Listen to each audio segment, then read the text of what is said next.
Good morning students.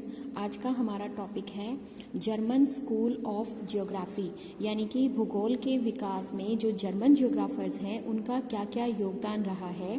तो जो German जो जियोग्राफर्स थे उन्होंने भूगोल के विकास में काफ़ी योगदान दिया है। हम्बोल्ट और रिटर जो है अलेक्जेंडर वॉन हम्बोल्ट और कार्ल रिटर, जिनके बारे में हम पहले पढ़ चुके हैं, उनके टाइम के बाद में जो है जर्मनी के अंदर, वो भी दोनों एक जर्मन जियोग्राफर्स ही थे, तो उनके टाइम पीरियड के बाद में जर्मनी में ज्योग्राफी के लिए जो है वो यूनिवर्सिटीज़ के अंदर काफ़ी चेंजेस जो है वो आए थे। लेकिन फिर भी 19th सेंचुरी के लास्ट तक जो है ज्योग्राफी जो है बहुत ही कम यूनिवर्सिटीज़ के अंदर पढ़ाई जाती थी। इसका कारण ये था कि जितने भी टीचर्स थे वो सभी लगभग सभी टीचर्स जो है वो कार्ल रिटर के स्टूडेंट रह चुके थे और उन्होंने भूगोल का एक तरह से औपचारिक अध्ययन जो है वो नहीं किया था।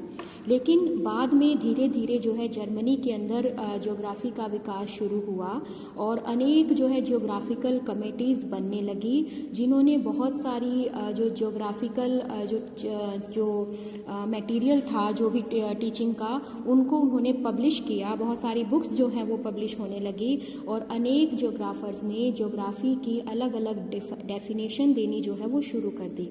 लेकिन जो उसके बाद का जो समय था, जब जर्मनी के अंदर जो युद्ध का समय चल रहा था, तो युद्ध के टाइम में सेना में जो है वो मानचित्रों की, मैप्स की जो है वो मांग बढ़ने लगी और इन मैप्स की मांग के कारण ही जो है वो ज्योग्राफी को जो भी विकास हुआ वो इन सेना में मैप्स की मांग के कारण जो है वो माना जाता है, क्योंकि ज्योग्राफी जो है वो मैप जो है ज्योग्राफिकल सब्जेक्ट से ही रिलेटेड है। तो सबसे ज़्यादा हम कुछ ज्योग्राफर्स के बारे में यहाँ पर पढ़ेंगे जिन्होंने ज्योग्राफी के विकास में योगदान दिया है। पहले यहाँ पर हमारे पास है ऑस्कर पेस्चल। ऑस्कर पेस्चल जो है, इनका टाइम पीरियड रहा है 1826 से 1875 तक का इनका टाइम पीरियड है। इनका जन्म जो है वो 1826 में 1826 के अंदर हुआ था। फिर 1871 में जो है इन्होंने लिप्जिंग यूनिवर्सिटी के अंदर एज अ प्रोफेसर इन्होंने काम किया था। ये एक मैगजीन डास आसलैंड के एडिटर जो है वो रहे थे, एक संपादक के रूप में इन्होंने काम किया था। ये एक ऐसी मैगजीन थी जिसमें विदेशों के अंदर जो है वो ज्योग्राफी के बारे में जो है वो प्रकाशित होती थी, पब्लिश किया जाता था। ज्योग्राफिकल मटेरियल्स को जो है इसमें पब्लिश किया जाता था इस मैगजीन में। तो इस मैगजीन के ज़रिए जो है डास आसलैंड, इस मैगजीन के ज़रिए ऑस्कर पेस्चल ने जो है वो अलग अलग देशों का एक तरह से कंपैरेटिव ज्योग्राफी को उन्होंने विकसित किया था, डेवलप किया था। इसके अलावा उन्होंने मानचित्रों की सहायता से उन्होंने फियर्ड्स ऑफ नॉर्वे, जो नॉर्वे के जो फियर्ड्स तट हैं उनका उन्होंने अध्ययन किया था with the help of map. और इसका अध्ययन करके उन्होंने बताया था कि ये जो फियर्ड्स हैं ये हमारे पृथ्वी के ऊपर जो है वो पपड़ी, हमारी जो अर्थ सरफेस है, पृथ्वी की पपड़ी है, उसके ऊपर बनी हुई दरारें हैं या नालियां जो है इन्हें कहा जा सकता है। और ये जो लैंडफॉर्म है ये ग्लेशियर्स के द्वारा जो है वो बनाया जाता है। तो ये ऑस्कर पेस्चल ने ये चीज़ बताई थी और उन्होंने नेचुरल जियोग्राफी की जो है वो नींव रखी थी।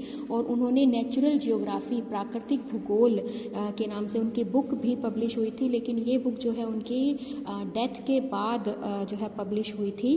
तो पेस्चल जो थे उन्होंने जो है अपना ध्यान जो था वो मुख्यतः लैंडफॉर्म्स की स्टडी की ओर जो है ज़्यादा अपना ध्यान रखा और अपने अध्ययन के अंदर उन्होंने जो ह्यूमन बीइंग्स है, जो मानव घटक है, ह्यूमन कंपोनेंट है, उसकी उन्होंने एक तरह से उपेक्षा की थी। उन्होंने एनवायरनमेंट की स्टडी के ऊपर, नेचर की स्टडी के ऊपर जो है वो ज़्यादा ध्यान दिया था।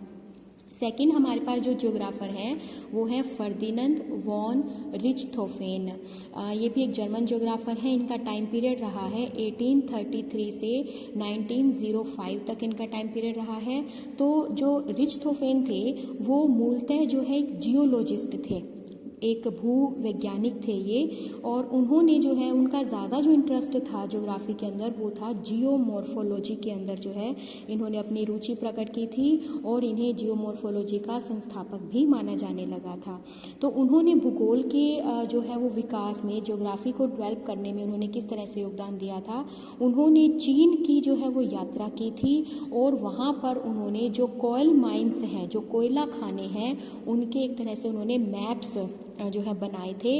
इसके अलावा नॉर्थ चाइना के अंदर जो लॉयस मिट्टी पाई जाती है उसकी उत्पत्ति को उन्होंने स्पष्ट करने का प्रयास किया कि लॉयस मिट्टी की रचना की ओर उन्होंने ध्यान दिया कि लॉयस मिट्टी किस प्रकार से बनी है और कैसे इसकी उत्पत्ति हुई है, और इसे उन्होंने स्पष्ट करने का प्रयास किया था। उनका ये मानना था कि भूगोल का मुख्य उद्देश्य जो है उस संबंध की खोज करना है जो मनुष्य, प्राकृतिक धरातल और जीव समूह के साथ में स्थापित करता है। यानी कि एक तरह से जो है वो भी मैन और एनवायरनमेंट रिलेशनशिप के अंदर जो है, जो मैन एनवायरनमेंट इंटर रिलेशन जो होता है उसके अंदर जो है वो बिलीव करते थे। तो उनका ये मानना था कि अगर किसी प्रदेश की जो फिजिकल सेटिंग है, जो प्राकृतिक दशा है, अगर उसका ज्ञान प्राप्त कर लिया जाए, उसका अध्ययन कर लिया जाए, फिजिकल सेटिंग का मतलब कि वहाँ का जो रिलीफ है, वहाँ पर जो क्लाइमेट पाई जाती है, वहाँ पर जो सॉइल्स है, वेजिटेशन है, जो भी वहाँ पर पेड़ पौधे उगे हुए हैं या जीव जंतु जो है वहाँ पर रहते हैं, तो अगर उनका अध्ययन करके और उसके बाद जो है ह्यूमन बीइंग्स का या मैन का जो है किस तरह से वो एडजस्टमेंट करता है उन चीज़ों के साथ में, फिजिकल सेटिंग के साथ किस तरह से ह्यूमन एडजस्टमेंट होता है, तो अगर इसको जो है वो स्टडी किया जाए तो ये ही भूगोल कहलाता है।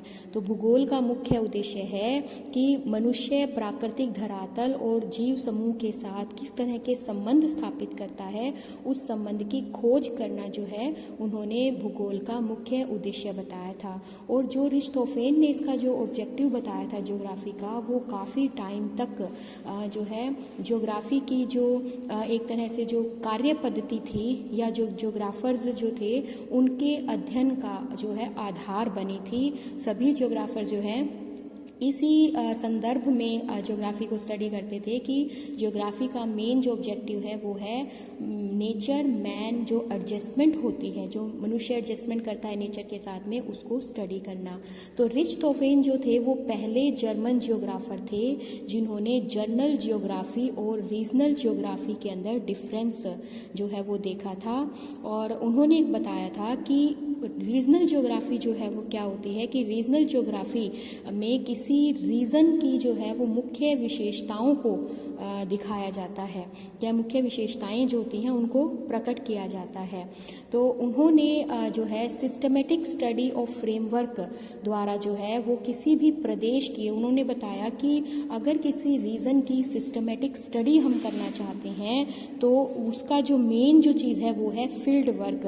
फील्ड वर्क करके जो है किसी भी रीजन की सिस्टमेटिक स्टडी जो है वो की जा सकती है। तो एक तरह से उनका जो मानना था कि भूगोल का अध्ययन क्या है, भूगोल का अध्ययन वह पृथ्वी है जो धरातल, वायुमंडल, जीवमंडल और जलमंडल, इनके आपस में जो इनका इंटरेक्शन होता है उसको स्टडी करना ही जो है वो भूगोल कहलाता है, ज्योग्राफी कहलाता है। तो फर्डिनेंड वॉन रिच्टहोफेन का काफ़ी जो है वो योगदान रहा है ज्योग्राफी को विकसित करने में। और नेक्स्ट हमारे पास जो ज्योग्राफर हैं वो हैं एल्फ्रेड हैटनर। एल्फ्रेड हैटनर जो है वो बहुत ही एक फेमस जर्मन ज्योग्राफर रहे हैं। इनका टाइम पीरियड जो रहा है वो है 1859 से 1941 का इनका टाइम पीरियड है। और ये रेटजेल और रिच्टहोफेन के जो है वो स्टूडेंट रह चुके हैं। और ये मुख्य रूप से एक नेचुरल और एक रीजनल जियोग्राफर जो है वो माने गए हैं। उन्होंने बहुत सारे कंट्रीज़ की जो है वो यात्रा की और उन यात्राओं के आधार पर इन्होंने कई रिसर्च पेपर भी जो है वो पब्लिश करवाए हैं। 1907 में जो है इनकी एक बुक पब्लिश हुई थी जिसका नाम था यूरोप। उन्होंने ज्योग्राफी को जो है एक तरह से कोरोलॉजिकल साइंस माना था। कोरोलॉजिकल साइंस, या जिसको हिंदी में हम कहते हैं कि एक क्षेत्र वर्णीय विज्ञान जो है वो इन्होंने माना था। और ये जो थे, ये हैटनर जो थे, ये ज्योग्राफी के अंदर जो है ये इडियोग्राफिक अप्रोच के अंदर जो है मुख्य रूप से ये इसमें बिलीव करते थे, इडियोग्राफिक अप्रोच के अंदर। और उनका मानना था कि भूगोल विषय जो है ये पृथ्वी के क्षेत्रों का ज्ञान है जो एक दूसरे से भिन्न है। जो उन्होंने कोरोलॉजिकल साइंस जो है इसको माना था ज्योग्राफी को, उसमें इन्होंने स्पष्ट किया कि पृथ्वी के क्षेत्रों का ज्ञान है ज्योग्राफी जो है, और ये क्षेत्र जो है वो एक दूसरे से भिन्न है, और मनुष्य को वह क्षेत्रों की प्रकृति का एक अभिन्न अंग जो है वो मानता था। कि उन्होंने माना कि ये जो क्षेत्र है ये सभी एक दूसरे से भिन्न भिन्न होते हैं, लेकिन जो मनुष्य है वो इन क्षेत्रों का एक अभिन्न अंग है। तो मेनली जो है वो बिलीव करते थे the unity of geography is in methods, इसके अंदर बिलीव करते थे वो। और उनकी जो अध्ययन की पद्धति थी, या जो मैन और एनवायरनमेंट की जो रिलेशन है उसका जो स्टडी किस तरह से किया जाए, तो उनकी जो संबंध अध्ययन की जो पद्धति थी, मैन एनवायरनमेंट रिलेशन के अध्ययन की पद्धति, उसमें वो मानते थे कि भूगोल में प्रकृति से मानव की ओर नहीं बल्कि मानव से प्रकृति की ओर जो है वो होनी चाहिए। इनका ये मानना था कि प्रकृति मानव को इतना प्रभावित नहीं करती जितना कि मानव जो है वो प्राकृतिक दृश्यों को प्रभावित करता है। तो उन्होंने ज्योग्राफी को जो है एक तरह से वो भी प्रदेशों का अध्ययन मानते थे। जैसे हमने पहले बताया कि वो एक रीजनल जो है जियोग्राफर हैं, तो उन्होंने भी यही माना कि ज्योग्राफी जो है उसके अंदर रीजन्स, उसको अलग अलग रीजन्स के अंदर बांट कर जो है इसका अध्ययन किया जा सकता है, और प्रदेश से जुड़ी विशेषताएं जो होती हैं वो यूनिक और जनरल दोनों एक साथ नहीं हो सकती। यानी वो थ्योरी ऑफ यूनिकनेस के अंदर जो है उन्होंने बिलीव करते थे। तो उनका मानना था कि कोई एक क्षेत्र, एक प्रदेश जो है वो दूसरे प्रदेश से अलग किस तरह से होता है, क्योंकि उसके अंदर कुछ यूनिक क्वालिटीज़ जो है पाई जाती हैं, कुछ अनूठी विशेषताएं होती हैं। तो अगर उसके अंदर कुछ यूनिक क्वालिटीज़ हैं तो फिर वो जनरल कैसे हो सकता है। तो इसीलिए उनका मानना था कि यूनिक और जनरल दोनों ही एक साथ जो है विशेषताएं एक रीजन में नहीं हो सकती। तो थ्योरी ऑफ यूनिकनेस के अंदर वो बिलीव करते थे, और उनकी ये जो थ्योरी थी ये कई आगे आने वाले काफ़ी टाइम तक जो है ये भूगोलवेताओं को अट्रैक्ट करती रही थी। तो उन्होंने जो है हैटनर के बाद भी बहुत से ऐसे ज्योग्राफर्स आए जिन्होंने जो है प्रादेशिक जो अध्ययन थे, जो रीजनल जो स्टडीज़ थी उसके अंदर उन्होंने वहाँ के रिलीफ, वहाँ की क्लाइमेट या वहाँ की वेजिटेशन, जो नेचुरल रिसोर्सेज पाए जाते हैं, या वहाँ पर जो ट्रांसपोर्टेशन है, सेटलमेंट्स है, तो इनके आधार पर जो है वो उनका अध्ययन जो है वो किया जाता था। तो एल्फ्रेड हैटनर की एक जो है आलोचना इस आधार पर हुई थी एल्फ्रेड हैटनर की, कि उन्होंने जो है एक तरह से जो कल्चरल फैक्टर्स होते हैं उनकी उन्होंने पूरी तरह से उनको नकार दिया था, और सिर्फ वो नेचुरल एनवायरनमेंट को जो है वो ज़्यादा महत्व दे रहे थे। जैसे कि लेकिन वास्तव में देखा जाए तो किसी भी रीजन के अंदर वहाँ पर रहने वाली जो जनसंख्या है, वहाँ पर जो सोशल जो कम्युनिटीज़ बनी हुई हैं, वहाँ लोगों के जो रीति रिवाज हैं, जो उनका रिलीजन है, जो उनके संस्कार हैं, तो इन सभी चीज़ों का भी पूरा इफेक्ट होता है। तो इस बेस के ऊपर जो है वो एल्फ्रेड हैटनर की कुछ आलोचनाएं भी की गई थी।